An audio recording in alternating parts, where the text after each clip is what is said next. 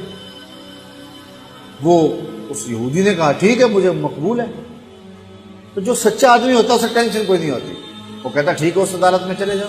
حضرت عمر کے پاس آ گئے، حضرت عمر رضی اللہ تعالیٰ عنہ کو اس نے ساری کہانی سنائی اس منافق نے کہ اس طرح ہوا، اس طرح ہوا، اس طرح ہوا۔ اب یہودی کو ہم تو بھی سنا، اس نے کہا میری ایک ہی بات ہے۔ کہا کیا؟ کہا اس مقدمے کا فیصلہ دربار رسالت سے میرے حق میں ہو چکا ہے۔ حضرت عمر حیرت زدہ ہو گئے اور اس نام نہاد کلمہ گو سے پوچھا یہ سچ کہہ رہے؟ اس نے کہا جی جی، لیکن میں چاہتا ہوں ذرا آپ فیصلہ کریں۔ کہا ٹھیک ہے میں کر دیتا ہوں۔ اندر گئے، واپس آئے تو ہاتھ میں تلوار، اس منافق کی گردن کاٹتے ہوئے کہا ہاکذا عقدی لمن لم یرض بقضاء اللہ ورسولہ، جو اللہ اور اس کے رسول کا فیصلہ نہیں مانتا، عمر کی تلوار اس کا ایسے ہی فیصلہ کرتا۔ شور مچ گیا کہ عمر نے ماوراء عدالت قتل کر دیا۔ آج تک کہا جاتا ہے کہ جی قانون کو ہاتھ میں لے لیا، تو عمر نے قتل کر دیا۔ باقاعدہ اس کے رشتہ دار، اعزاء و اقربا وہ حضور کی خدمت میں احتجاجی جلوس لے کر آئے کہ عمر نے ایک مومن کو قتل کر دیا ہے۔ حضور نے فرمایا بلاؤ عمر کو، بات پوچھ لیتے ہیں کیا ہوا۔ حضرت عمر کو بلایا گیا۔ قبل اس سے کہ حضرت عمر پہنچتے جبریل پہلے پہنچ گئے اور یہ آیت نازل ہوئی فلا وربک لا یؤمنون حتی یحکموک فیما شجر بینہم۔ اللہ اکبر۔ اے محبوب مجھے تیرے رب کی قسم، اے محبوب مجھے تیرے رب کی قسم۔ اللہ اکبر۔ یہ نہیں کہا کہ مجھے زمین و آسمان کے رب کی قسم، مجھے عرش کے رب کی قسم، مجھے کعبے کے رب کی قسم، یہ بھی نہیں کہا مجھے میری قسم، کہا مجھے تیرا ہونے کی قسم۔ فلا وربک، مجھے تیرے رب کی قسم، لا یؤمنون حتی یحکموک فیما شجر بینہم، اتنی دیر تک کوئی مومن ہو ہی نہیں سکتا جب تک اپنے مقدموں میں تجھے حاکم نہ مانے، اپنے اختلافات میں، اپنے فیصلوں میں تجھے فیصل نہ مان لے۔ ثم لا یجدوا فی انفسہم حرجا مما قضیت، اور جو آپ محبوب فیصلہ کریں اس کے بارے میں دل میں کوئی میل بھی نہ رکھے۔ ویسلموا تسلیما، اور جو اس کے تسلیم کرنے کا حق ہے جب تک وہ ادا نہ کر دے، محبوب مجھے تیرے رب کی قسم اتنی دیر تک کوئی مومن ہی نہیں ہو سکتا۔ تو حضرت عمر رضی اللہ تعالیٰ عنہ کا جو لقب فاروق ہے، اس کے بارے میں حضرت علامہ حقی لکھتے ہیں فَبِذَالِكَ سُمِّيَ فاروق، آپ کو اس وجہ سے بھی فاروق کہا جاتا ہے کہ آپ نے اس طرح فی اللہ چمبے دی بوٹی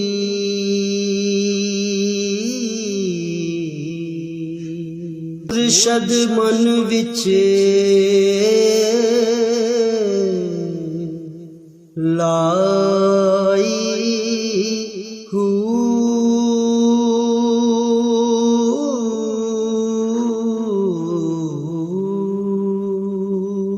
اس بات دا